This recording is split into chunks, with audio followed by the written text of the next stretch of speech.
Online മീറ്റിങ്ങുകളുടെ ചരിത്രം എന്ന് പറയുമ്പം ഞാനത് അങ്ങനെ കൃത്യമായിട്ട് പിന്നെ അതിന്റെ ചരിത്രം അങ്ങനെ ശേഖരിച്ചിട്ടില്ല. പക്ഷെ ഞാൻ മനസ്സിലാക്കിയ കാര്യങ്ങൾ ഞാൻ പറയാം. അതായത് പിന്നെ ആൽക്കഹോൾസ് അനോണിമസിന്റെ മീറ്റിംഗ് എന്ന് പറയുമ്പോൾ നമ്മുടെ ഒരു പ്രിയാമ്പിൾ തന്നെ നമ്മൾ നോക്കുമ്പോൾ എന്താണ്, അനുഭവങ്ങളും ശക്തിയും പ്രതീക്ഷയും പരസ്പരം പങ്കുവെക്കുന്നതിലൂടെ മധ്യത്തിൽ ഇത് മാറി നിൽക്കുകയും അതിന് മറ്റുള്ളവരെ സഹായിക്കുകയും ചെയ്യുന്ന അവരുടെ കൂട്ടായ്മയാണ് എ.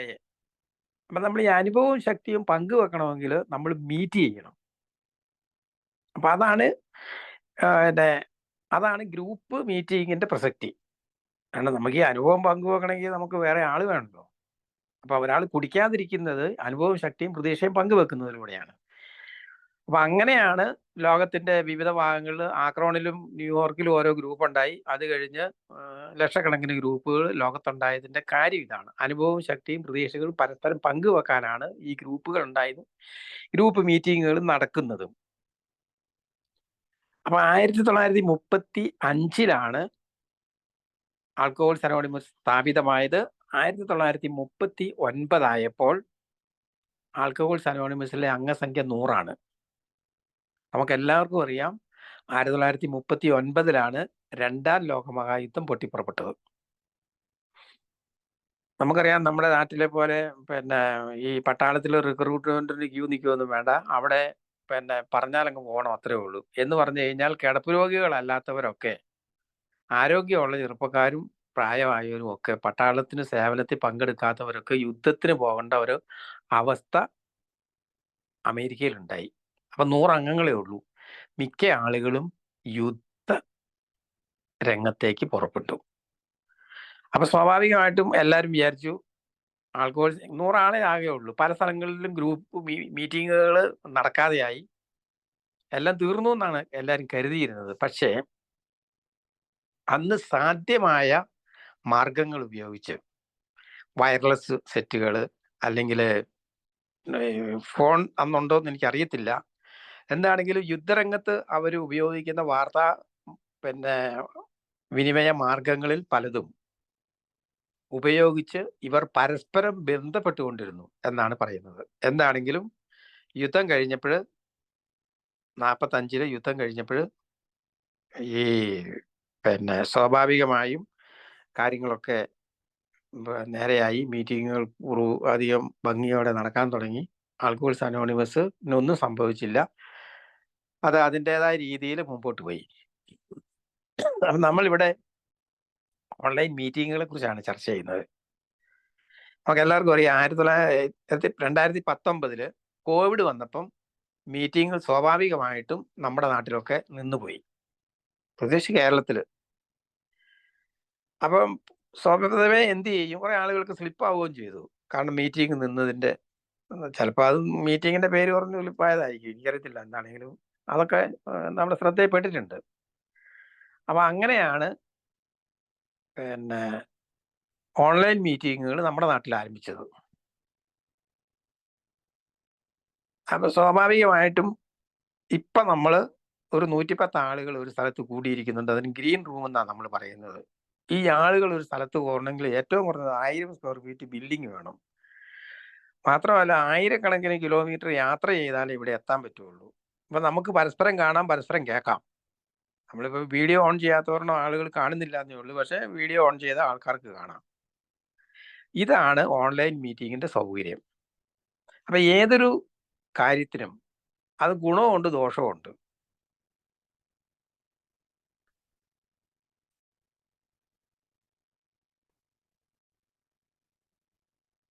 ഏതൊരു കാര്യത്തിനാണെങ്കിലും അതിൻ്റെതായിട്ടുള്ള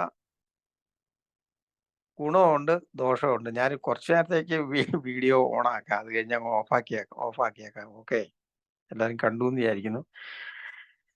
അപ്പൊ ഇന്നത്തെ കാലത്ത് നമുക്കറിയാം, നമ്മൾ ആൽക്കഹോൾസ് അനോണിമസിലെ ഏഴര അംഗങ്ങൾ എന്ന് പറയുന്ന ആളുകൾ മറ്റ് ഗൃഹത്തിൽ നിന്ന് വന്നവരൊന്നുമില്ല. നമ്മുടെ ഭൂമിയിൽ താമസിക്കുന്ന മനുഷ്യർ തന്നെയാണ്. സാധാരണ മനുഷ്യർ ജീവിക്കുന്നത് പോലെ ജീവിക്കാൻ ശ്രമിക്കുന്നവരാണ് നമ്മൾ. സാധാരണ മനുഷ്യൻ്റെ വ്യത്യാസം നമുക്കുണ്ട്. നമുക്ക് രോഗമുള്ളതുകൊണ്ട്, അതൊരു അസാധാരണമായ രോഗമുണ്ട്. അതുകൊണ്ട് സമൂഹത്തിൽ ചെറിയ ഒറ്റപ്പെടലുകളൊക്കെ നമുക്കുണ്ടെങ്കിൽ പോലും നമ്മൾ സാധാരണ മനുഷ്യർ ജീവിക്കുന്നത് പോലെ ജീവിക്കാൻ ശ്രമിക്കുന്നവരാണ്. നോക്കണം, മന്ത്രി ഫയലൊപ്പിടുന്നത് ഓൺലൈനിലാണ്. പല പ്രമാദമായ വളരെ സീരിയസ് ആയിട്ടുള്ള കോംപ്ലിക്കേറ്റഡ് ആയ ഓപ്പറേഷനുകൾ നടക്കുന്നത് ഓൺലൈനിന്റെ സഹായത്തോടെയാണ്. ഈ TV ഒക്കെ വന്നു കഴിഞ്ഞപ്പം, ഇന്റർനെറ്റ് വ്യാപകമായപ്പം പുരോഹിതന്മാരൊക്കെ പറഞ്ഞ് പിള്ളേരൊക്കെ ഭക്തിയൊന്നുമില്ല ഇപ്പൊ അവർക്ക്, അവരെല്ലാം TV-യുടെ മുമ്പിൽ ഇരിക്കുവാന്ന് ഭയങ്കരമായിട്ട് പരാതി പറഞ്ഞു. പുരോഹിതന്മാർ ഇപ്പൊ കുർബാന ചെല്ലുന്നത് ഓൺലൈനിലാണ്, ഇന്റർനെറ്റിലാണ്, ചാനലുകളിലാണ്. അതുപോലെ പല മീറ്റിങ്ങുകളും നമുക്കറിയാം, പല മീറ്റിങ്ങുകളും നടക്കുന്നത് ഓൺലൈൻ മീറ്റിങ്ങുകളാണ്. കാരണം ഇത് ഒത്തിരി സൗകര്യങ്ങൾ ഇതിനൊന്നുണ്ട്. യാത്ര ചെയ്യണ്ട, പിന്നെ ഒന്നിച്ചു ചേരാൻ പിന്നെ സ്ഥലം ഒരുക്കണ്ട, ചായ കൊടുക്കണ്ട, ഇങ്ങനെ ഒത്തിരി സൗകര്യങ്ങൾ ഈ ഓൺലൈൻ മീറ്റിങ്ങുകൾക്കുണ്ട്. അപ്പൊ അതുപോലെ തന്നെ ഇന്റർനെറ്റ് വന്നു കഴിഞ്ഞാൽ എല്ലാവരും തൊഴിൽ പോകുന്ന ഒരു ഭയങ്കരമായിട്ടുള്ള ഒരു പരാതി ആദ്യകാലത്തുണ്ടായിരുന്നു. നമുക്കറിയാം, ഈ എന്താണെങ്കിലും ഓൺലൈൻ മീറ്റിങ്ങുകളുടെ വരവോടുകൂടി ആൽക്കഹോൾസ് അനോണിമസിലെ അംഗസംഖ്യ കുറയുകയാണോ കൂടുകയാണോ ചെയ്തതെന്നുള്ളതിനെ കുറിച്ച് ഒരു തർക്കത്തിന് ഞാനില്ല. എന്താണെങ്കിലും എൻ്റെ അഭിപ്രായം അംഗസംഖ്യ വർദ്ധിച്ചു എന്നാണ്. കാരണം ഒത്തിരി ആളുകൾ ഓൺലൈനിൽ സോവറായ ആളുകൾ എനിക്ക് നേരിട്ട് പരിചയമുള്ളവരുണ്ട്. അപ്പം ഈ ഓൺലൈൻ മീറ്റിങ്ങുകളുടെ പ്രസക്തി ഇതാണ്. ഇതിനകത്ത് ഒത്തിരി സൗകര്യങ്ങൾ നമുക്കുണ്ട്.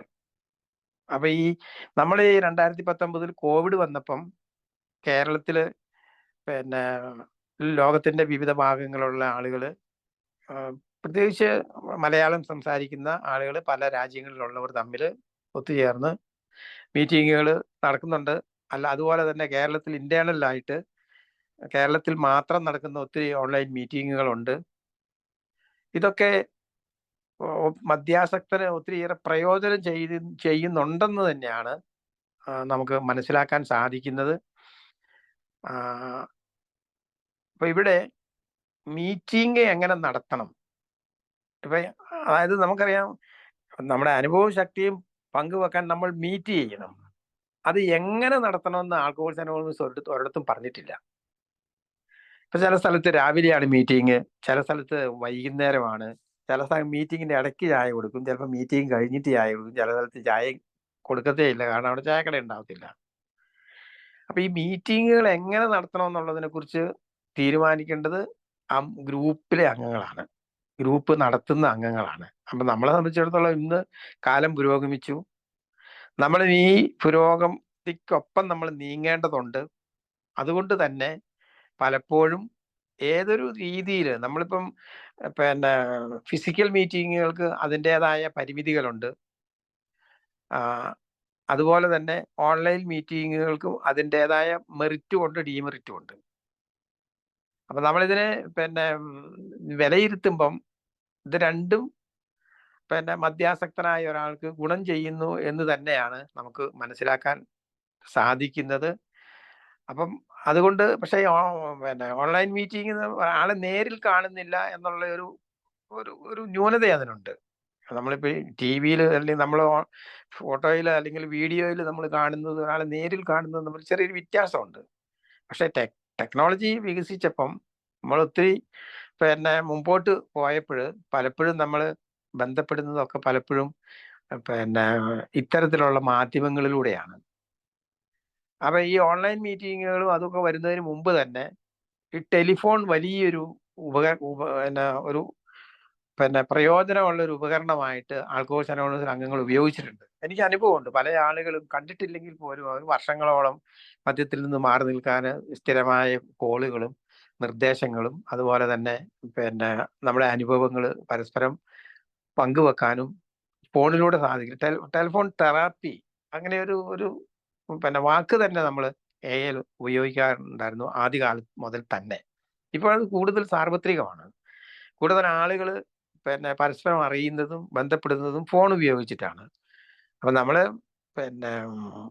കുറച്ചുകൂടി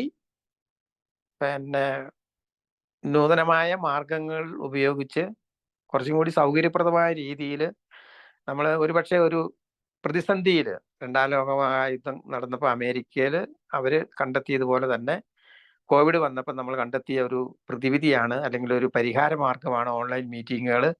ആ മീറ്റിംഗ് പിന്നീടും തുടർന്ന് കൂടുതൽ ഫലപ്രദമാണ് എന്ന് കണ്ടതുകൊണ്ട് ഇപ്പോഴും തുടർന്നു പോകുന്നു എന്ന് മാത്രം. അപ്പൊ അത് നമുക്കത് എപ്പോൾ സൗകര്യപ്രദമാണെന്ന് തോന്നുന്നിടത്തോളം കാലം, ഉപകാരപ്രദമാണെന്ന് തോന്നുന്നിടത്തോളം കാലം അത് നമുക്ക് തുടർന്ന് കൊണ്ടുപോകാം. അതിനാർക്കും പരാതിയില്ല. കാരണം അതിനെ മറ്റാർക്കും അതിനെ പിന്നെ എതിർക്കേണ്ട കാര്യങ്ങളോ അല്ലെങ്കിൽ അതിനെക്കുറിച്ച് പരാതി പറയേണ്ട ആവശ്യം ആർക്കും ഇല്ല. കാരണം ഗ്രൂപ്പ് എങ്ങനെ നടത്തണമെന്നോ ഒരു കൃത്യമായ ഒരു സ്ട്രാറ്റജിയൊന്നും ആൾക്കോഴ്സിനോട് മുമ്പോട്ട് വെക്കുന്നില്ല. അതൊക്കെ ഗ്രൂപ്പിലെ അംഗങ്ങളുടെ ഇഷ്ടമാണ്. എന്താണെങ്കിലും ഈ സമയത്ത് ഈ മീറ്റിങ്ങിൽ എത്തുവാനും നിങ്ങളോട് സംസാരിക്കാനും കഴിഞ്ഞതിൽ എനിക്ക് വളരെയധികം സന്തോഷമുണ്ട്. എന്നെ ശ്രമിച്ച നിങ്ങൾക്ക് നന്ദി പറഞ്ഞുകൊണ്ട് ഞാൻ എൻ്റെ വാക്കുകൾ ചുരുക്കുന്നു.